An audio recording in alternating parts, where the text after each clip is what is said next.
Now, we know now that the crime that they say is at the root of terrorism was not committed by Arabs or Muslims at all. What did you say, Farrakhan? Over 2,300 of America's trained architects and engineers have joined in calling for a new investigation of 9/11. Well, what is 9/11? Some of you don't even know what 9/11 is. And that's really bad. 9/11 was the destruction of the World Trade Towers. Does it ring a bell now?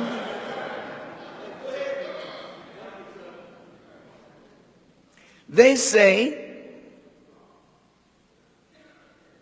that the World Trade Center buildings were brought down by carefully placed explosives, not by planes.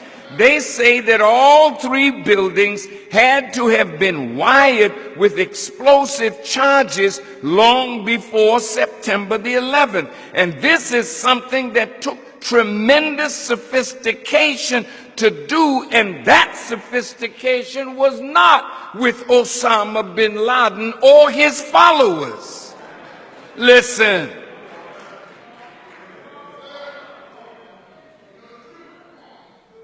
But if it was not Muslims, then who? Thanks to the exemplary work of scholars like Victor Thorne and Christopher Boland, it is now becoming apparent that there were many Israelis and Zionist Jews in key roles in the 9/11 attacks. Now look, if they can prove me wrong, like I said, I'll pay with my life. Since they want to kill me anyway, prove me wrong. We're dealing with thieves and liars and murderers. Listen to this. We know that many Israelis were arrested immediately after the attacks, but quickly released and sent to Israel. We know that the World Trade Center building was insured by its owner, Larry Silverstein, right before the attack, and in the insurance clause, there was a clause that if the building were damaged by terrorist acts, Mr. Silverstein would get paid. And guess what?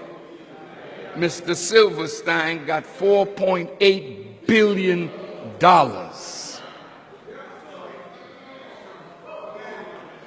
We know that an Israeli film crew dressed as Arabs were filming the Twin Towers before the first plane went in. In other words, these Israelis had foreknowledge of the attacks. Now look, you say, but planes went in to these towers. Yes, they did. But do you know what kind of technology you have to have as a pilot to fly a plane and drop down to an altitude and turn at an angle at 400 or 500 miles an hour into a building? And the fuel of an airplane is not strong enough to create enough heat to melt the steel structure of that building.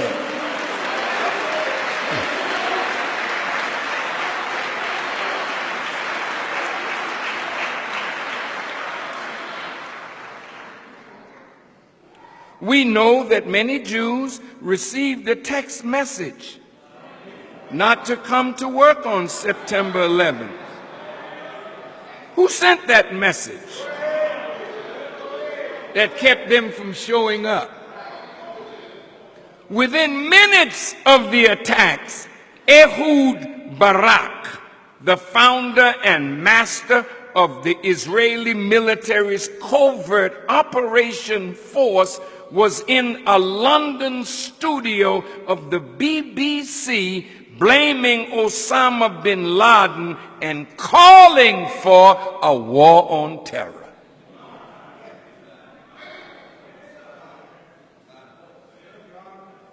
And we know that Benjamin Netanyahu told an audience in Israel, we are benefiting from one thing, and that is the attack on the Twin Towers and Pentagon and the American struggle in Iraq.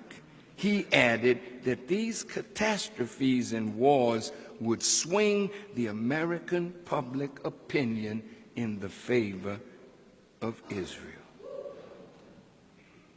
Why won't America investigate what these scholars and scientists have uncovered about 9/11 and who was really behind it? It now appears that 9/11 was a false flag operation, which is an attack by one country but made to appear like the attack came from another in order to start a war between them. Is this what friendship is?